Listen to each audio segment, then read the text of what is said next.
Guys, നമുക്ക് ഇന്ന് മുന്തിരി ഉപ്പും മുളകും തേച്ച് കഴിച്ചാലോ? അപ്പോൾ ഞാൻ മുളക് ഇട്ട് കൊടുത്തിട്ടുണ്ട്. ഇനി നമുക്ക് കുറച്ച് ഉപ്പ് ഇട്ട് കൊടുക്കണം.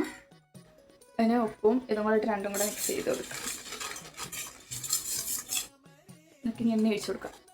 പിന്നെ ആവശ്യത്തിനുള്ള എണ്ണയും കൂടെ ആഡ് ചെയ്ത് കൊടുത്തിട്ടുണ്ട് ഗായ്സ്. അപ്പം ഇങ്ങനെ ആയിട്ടുണ്ട്. നമുക്ക് ഇതിനകത്ത് മുന്തിരി ഇട്ട് കൊടുക്കാം. ഞാൻ കുറച്ച് മുന്തിരി ആഡ് ചെയ്യുന്നുള്ളൂ. എന്താണെന്ന് വെച്ചാൽ ഈ നല്ലതാണെങ്കിൽ മാത്രമേ പിന്നെ ആഡ് ചെയ്യത്തുള്ളൂ.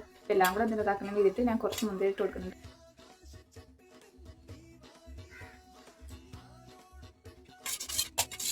കൊടുത്തിട്ട് മിക്സ് ചെയ്ത് കൊടുക്കാം. നല്ലതാണെങ്കിൽ മാത്രം ഞാൻ കുറച്ചും കൂടെ ചെയ്ത് കഴിക്കും. ഇത് നല്ലതാണെങ്കിൽ മാത്രം ബാക്കി മുന്തിരിയും കൂടി ഇട്ട് കൊടുക്കാമെന്ന് പറഞ്ഞിട്ടായിരുന്നു. പക്ഷേ അതാ സാധനം ഗൈസ്, പറയാതെ നല്ലൊരു സാധനം തന്നെയാണ്. നിങ്ങൾ ചെയ്ത് നോക്കും. നല്ല ടേസ്റ്റ്. നല്ലതെന്ന് പറഞ്ഞാൽ ഇങ്ങനെ തിന്നാൻ ആഗ്രഹമുള്ളവർക്ക് ഭയങ്കരമായിട്ട് അല്ലാത്തവരും തിന്ന് നോക്കും. എല്ലാവർക്കും ഇഷ്ടപ്പെടും. നല്ല ടേസ്റ്റ്. ബൈ.